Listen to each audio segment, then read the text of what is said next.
ఒక అమ్మాయి పేరు తెలంగాణ సీఎం నోట్లో వినిపిస్తే అది సాధారణ విషయం అయితే కాదు. 2 నెలలుగా న్యాయం కోసం పోరాడుతున్న ఒక కుటుంబానికి ఇదే మొదటి ఆశాకిరణమా? వైష్ణవి పేరు ఇప్పుడు సోషల్ మీడియాలో మాత్రమే కాదు, రాజకీయ వేదికల మీద కూడా వినిపించడం మొదలైంది. అసలు రేవంత్ రెడ్డి గారు వైష్ణవి గురించి ఎందుకు మాట్లాడారు? ఏ సందర్భంలో ఆమె పేరు తీశారు? దీని వల్ల నిజంగా న్యాయం జరుగుతుందా? ఈ వీడియోలో పిన్ టు పిన్ మొత్తం విషయాన్ని తెలుసుకుందాం.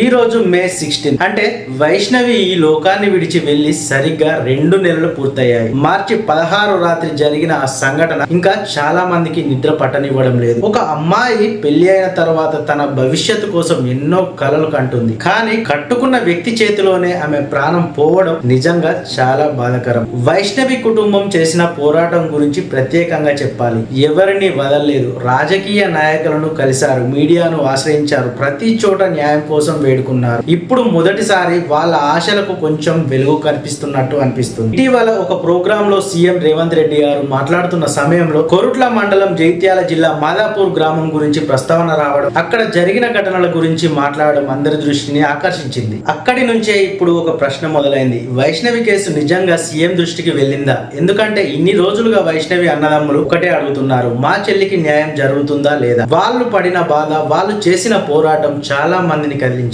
వైష్ణవి కోసం వాళ్ళు ఎంత చేశారో తెలుసా?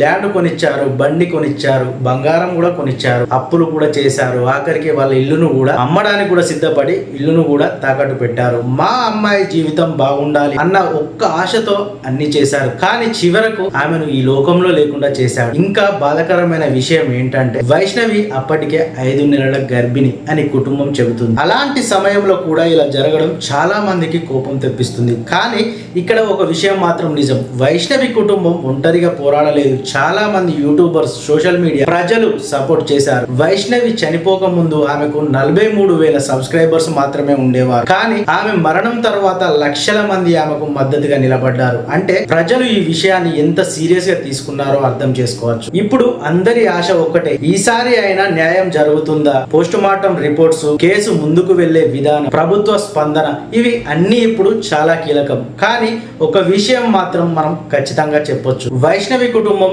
ఇప్పటికీ కూడా వెనక్కి తగ్గలేదు. వాళ్ళు ఇంకా పోరాడుతున్నారు. తమ చెల్లికి న్యాయం జరిగే వరకు ఆగమంటున్నారు. వైష్ణవి ఆత్మకు శాంతి కలగాలి అంటే ఆమెకు న్యాయం జరగాలి. అదే ఇప్పుడు ప్రతి ఒక్కరి కోరిక.